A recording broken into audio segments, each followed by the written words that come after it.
All right, another wild week at Trump Tower. Everyone's showing up to kiss Donald's ring.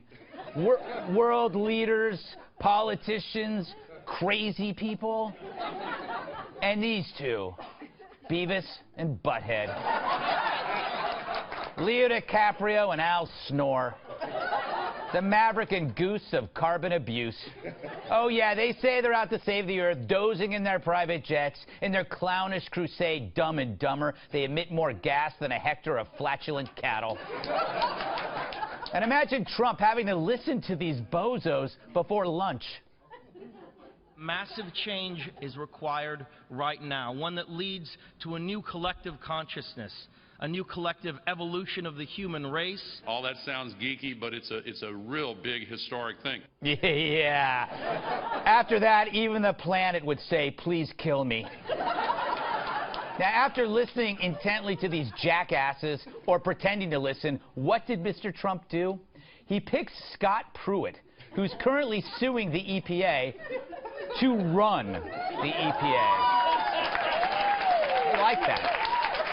That's like, it's like hiring Michael Moore to guard your fridge.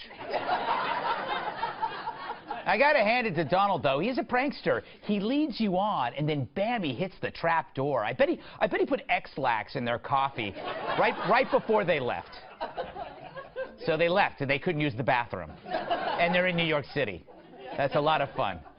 See, Pruitt is the key threat against the left's climate agenda. He probably thinks Greenpeace is a lawn fertilizer. Or the Sierra Club is a sandwich. Leo's got to be crushed. Guess it's back to models and colonics.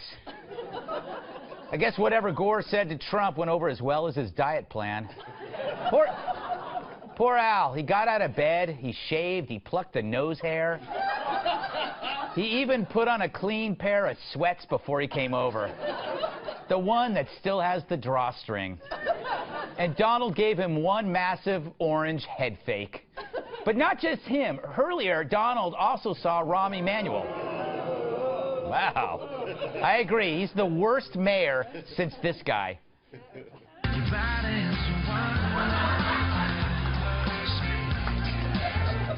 Pretty bad. Make no mistake, Rahm sucks. With 600 murders in Chicago, lead poisoning is now airborne. So how did this meeting with Donald go? I was clear about where I stood and other mayors stood on immigrants, that we welcome them because they are achieving and striving for the American dream. Mm-hmm. I wonder how Donald received him. Get off, come on, I hear you.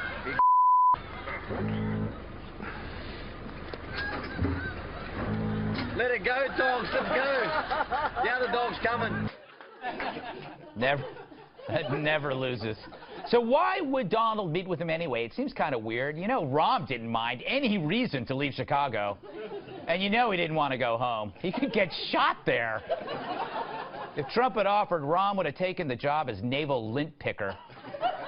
Meanwhile, Mr. Trump picked Linda McMahon, who ran the WWE, to run the Small Business Administration, which brings up my question. There's a Small Business Administration? I had no idea.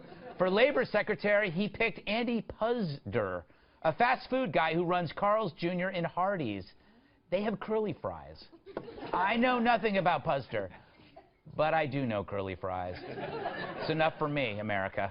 So, let's look at Trump's picks so far. You got fast food, you got wrestling, you got a lot of generals. This is exactly what a teenage boy would do if he were elected president. All that's missing is a monster robot and a plucky assistant who looks like Kate Upton. Now, mind you, this is a very good thing.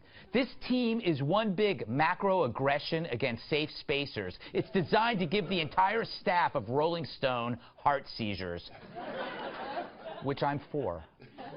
But if that happens, you have a kind doctor nearby. There he is. Ben Carson is heading up HUD, but he's really there to revive liberals overwhelmed by panic. So who's left? Good question. Secretary of State is still open. If only I knew someone who could fill that spot.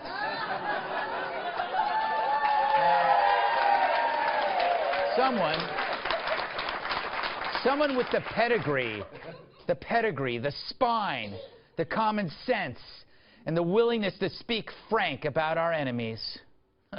Too bad I'm busy.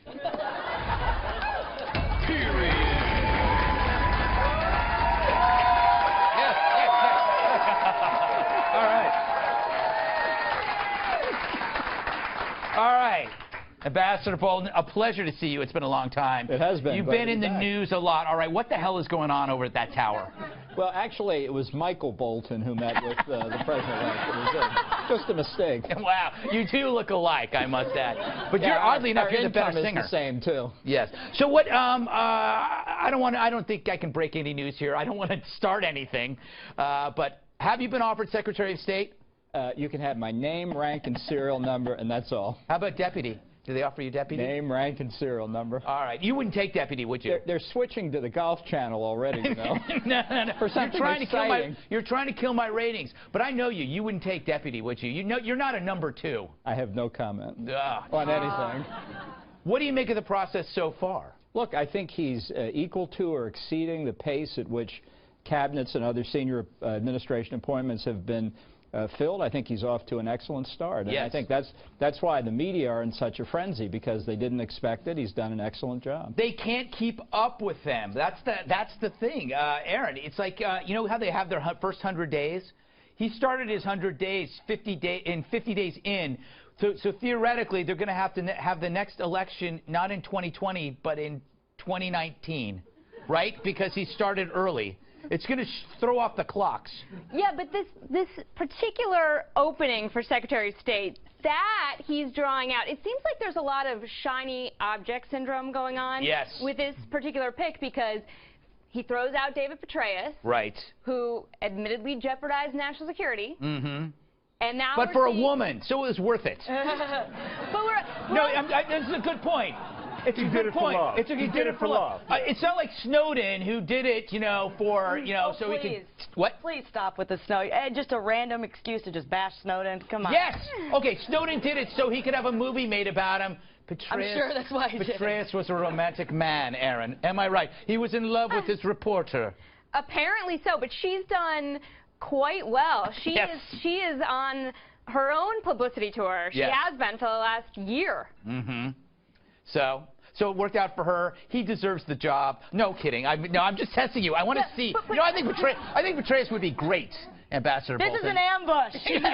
But look, now we are to an oil and gas executive for the nation's top diplomat. I still think, and I'm sorry to say this, I still think he's coming back to Mitt Romney, because he is the one guy who has endured from the beginning to end, and Donald Trump has been very complimentary of him throughout the whole thing. The guy ran the Olympics. That's what they always say when they bring up Mitt. They go, but he ran the Olympics. And the hair. I mean, you know what? I think it would show total bravery, Tyrus, on Trump by picking Mitt because of Mitt's hair. Because the hair is just so beautiful. And Trump's hair is, you know, unique. I'm all for a good look myself, but I'm gonna keep it real. If it came down to hair opposed to a cool mustache, I would probably have to go with the mustache. So let's hope it not comes down. Let's hope it not comes down to that. But what do you make of this whole process? Anything pop out? Well, for one, for me personally, Mrs. McMahon, I think that was a great choice. And you guys, you're a wrestler. Do you have any good stories? I'm a sports entertainer, but as fast as I can. WrestleMania was in New York, so it's my big moment. It was I had done a few WrestleManias, but this was my breakout match, and thanks to Undertaker and CM Punk, they went 15 minutes over, so my match got cut. Right. So it's like basically going to the Super Bowl and they took the field away. Right. And I was not really close with the McMahons like that. I worked for them, and I was in the lobby next day feeling terrible about myself, and I had tweeted that night something like, you don't know what you love until it breaks your heart, something like that, because the fans were all boo. And Miss McMahon came up to me, and she told me that she was very sorry my match got cut, and she was very proud of me for what I wrote on Twitter. And I was like, you paid attention to me? Because we had the Rocks, we had all these huge things, they did all these amazing moments, and she took the time to actually see me in the lot and go up to me when we had not really ever spoke before. And that goes to show that just because you are this great business person, that they can still be a human being too. And that's going to help small business a lot. I'm a great businessman. I'm not a human being. No, she's actually, I met her, I think I met her once in the lobby at Fox, and she was a very, very nice person. Kat, I want to get you in here and pick your brain, or whatever you call that in your skull. I don't know what it is. Poor girl. He's picking a lot of different people. Yeah. A lot of unusual people. What do you make of, like, Al Gore and Leo and all that crap? I love it. Really? I think it's great because he picked the fossil fuel industry's best friend to nominate, but he made it look like he cares about the environmentalist feelings by saying, oh, at least, you know, I talked to Leo and Al, kind of like a husband who agrees to go to couples therapy. He's lying the whole time, sure, but at least he's giving the appearance that he's trying. Speaking of appearance, is it me? Works every time. Is it me, or does Al Gore look like Rodney Dangerfield now? Has he changed? There's been completely. Yeah. Like, he doesn't get any respect either, but he literally is turning into. He's let himself go. He doesn't look good. Yeah, Aaron? Can I just say, I think the most interesting Senate confirmation hearing we're going to have is for the new Labor Secretary, his choice, for two reasons. One, can anybody actually say Andrew? I mean, I had an issue with it. Also, I like. You want to say Pudzer, but it's Puzder. Puzder. Right. Yes. But then also. Puzder, I hardly knew her. But the other thing is... I don't even know what that... No, that is inherently meaningless. That is inherently meaningless. But he's connected with weird names like Hardee's and Carl's Jr. It's the same place. Who is Carl's Jr.? A lot of the feminist people are mad about him because he has the ads with the burgers and the bikinis. So he's automatically a bad choice because he's associated with people eating burgers and bikinis, which I'm pro. Yeah, but you know, I like those commercials. I also like that he likes robots. I think that's important. I don't know, Ambassador, who Carl's Jr. is. I don't even know who Carl is. Did Carl leave Carl's Jr.? I've never been to Carl's Jr., so I'm the wrong person. So you're not a man of the people, are you? That depends on how you mean that. Just checking. All right, we're going to take a break.